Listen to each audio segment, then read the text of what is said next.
Ito pala ang ganap po ngayong hapon sa bahay namin. Bali nagsaing pala ako ng kanin dyan sa baba sa kahoy kasi nga ang kanin namin sa rice cooker hindi na talaga magkasya, umaga at saka tanghali lang siya. Din habang nagasaing, kinuha ko na rin ang aking mga sinampay sa labas kasi nga parang uulan na naman, masama na naman ang panahon. So sayang kung mabasa itong sinampay ko kasi nga 3 days na ito hindi pa natuyo.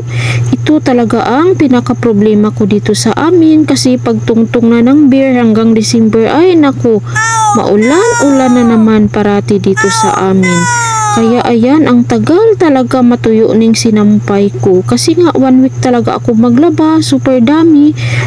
Matagal talaga matuyo ang mga sinampay namin dito kasi nga maulan-ulan na talaga dito sa Bunawan, Agusan del Sur. Ayan, dumating na ang aking competitor sa school, sabi ni teacher niya, charot. Joke lang guys, sinundo na pala ng ama niya ang kanyang prinsesa. Pagdating sa taas ay naku, hindi talaga makalimut-kalimutan ang Nescafe stick at saka birch tree ng ating dialysis warrior. Habang nag-study, magpainit daw siya at saka yung feeding na tinapay pa talaga ni Princess yung kinain niya. Ayan, ganyan talaga ang ating dialysis warrior me. Tingnan nyo oh. Punong-puno ang mug sa gatas at saka birch tree. Sinabi ko sa kanya na bawal talaga yan sa kanya yung mga gatas, ay hindi talaga maniwala. Then fast forward, na ayan, nagbihis na pala kami kasi nga may simba kami ngayon.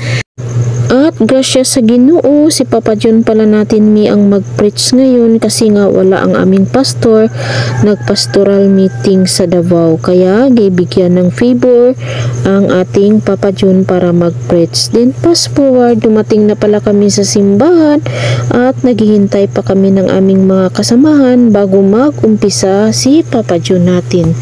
Ayan, kwento-kwentuhan lang muna. Then ayan, nagsimula na talaga si Papa John ng kanyang pag-preach. Thank you Lord sa favor na ibinigay mo. Then fast forward, pagkatapos namin simba, dumaan pala kami sa palengke kay magbili kami ng itlog. Kasi nga sabi ni Papa John para madali daw kasi gabi na talaga, itlog with sardines na lang ang lulutuin namin kasi madali lang itong lutuin. At ayan, nagbili na ako ng itlog, bali 10 itlog pala dyan ang gibili ko. Ayan ang ating bata, pa-dance-dance pa. Gabi na talaga, mag alas 9 na ng gabi kaya gareklamo ng ating dialysis warrior na gutom na siya, bilisan ko na daw. At pagdating namin sa bahay, agad na nagluto ang ating dialysis warrior. Siya lang daw magluto para mabilis daw ang pagkaluto. Kasi kung kami magluto, daming reklamo kasi mabagal daw ako magluto. Kaya ayan, nagluto ang ating dialysis warrior. Ganyan talaga yan si Papa John, pabilisan talaga ang galaw.